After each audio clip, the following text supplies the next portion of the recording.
part 2. This is Rachel with Infused Tomatoes. I am so sorry. Okay, so I was telling you at the end of part 1 that what we're going to do is we're going to put this in the oven just after we've put our freshly grated cheese on there. So we just want to grate it all over, put it back in the oven so that it can melt. At the same time that you have taken this out, you're going to take this out. When you take this out, you're going to squirt ketchup all over it, okay?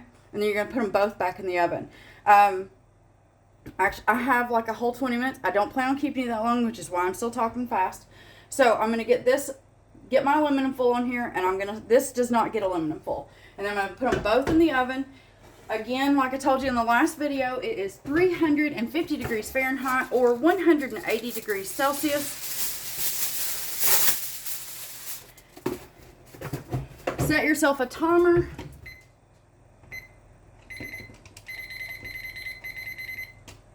I'm going for 20 minutes.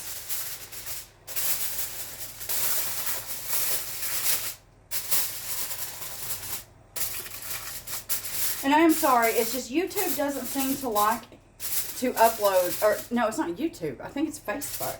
Anything more than 20 minutes, it takes like an hour, and there's just no sense in that to upload. Okay, so they are both in the oven. Timer set. We will be back. Okay, I know you can't see everything, so I do apologize, but I'm sure you can see my nice big apron. We're going to put ketchup on this. Now, if you have, I'm using ground steak. If you're using ground beef that has a lot of fat on it, you'll need to tilt that out, okay? The ground steak does not make that much fat, so I'm not worried. You're going to put ketchup on this. Some people like that sweet glaze. I don't. Wasn't raised on it. We always just had ketchup on ours, and I've never changed that. So, I'm going to get that back in the oven. Your meatloaf is done when you reach an internal temperature of 160 degrees Fahrenheit. So, what you can do is you can pull it around 155, and then because of the residual heat that's still in that's still in your pan, it will finish cooking to 160. All right, I'm just looking for fork tender because, I don't want mashed potatoes here. I'm just going to give these a tiny, tiny stir. Get some of those onions down in there. The butter has melted nicely. And then, I think I said I was going to put the aluminum foil back on. I have decided I am not going to.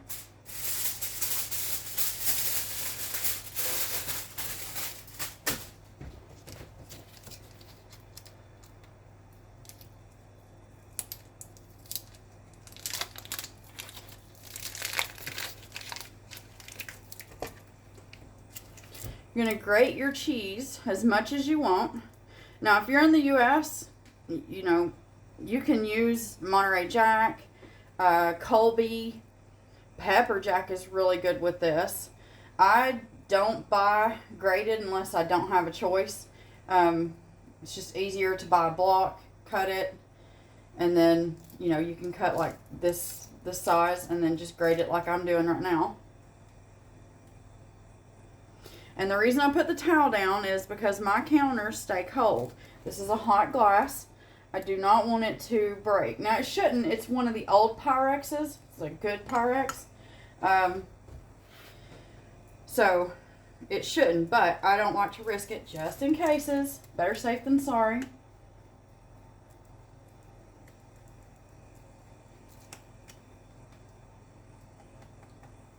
Okay. So what I'm going to do is I'm going to go ahead and slide this back into the oven. Where's that? There it is.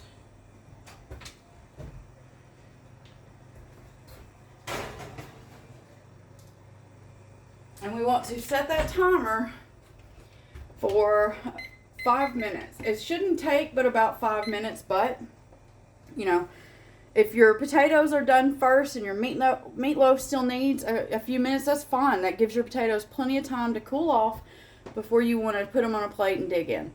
All right, so we'll be back. So it's been 5 minutes. I've gone ahead and pulled them both. And I've already checked. I do the right, center, and left. And center is at 158. This side was at 160, and that side was at 159. So just means that my oven's a little off, and that's fine. So this will finish cooking in this. As long as it's at 160, we're good. And then what I'll do is, as soon as this is cooled enough, I will put this on a plate. And then I'll show you. Okay, we'll be back. And what I should have said too was that I changed my mind on the 20, when I told you 20 minutes. Start out at 25. This went because I kept checking the temperature of this, and I just went with this because it had been blanched. I knew that they should roughly be the same. The downside is I don't cook this but maybe once a month. So I need to make notes somewhere. Anyway, this took 35 minutes, okay? So when I pulled it to put the meatloaf on, it was running right around 150. And so that's why I went ahead and I put the meatloaf on. Listen to me. I went ahead and put that ketchup on and then slid it back in. And I knew that these should be good and fork tender because we don't want them falling apart. So you can start checking it at 30, but I'm telling you I would go for 35 minutes. And that's for 1 pound. Okay, so if you do 2 pounds of meat, you might want to start checking it around 45 minutes.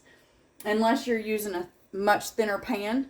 And then, of course, it's going to cook a lot faster and you'll want to check it a lot sooner. It will all depend on how thick your pan is and how much meat you're doing, okay? But we'll be back. I'm going to let this cool for at least 5 minutes. I just thought you might like an overview. There you go. Okay, so right now is also a very good time for you to go ahead and taste your potatoes. Once they're cooled enough to where you can handle one, go ahead and taste it and see if you need to add some additional salt or pepper. I did go ahead and go over it just a little with some pepper, and that's it.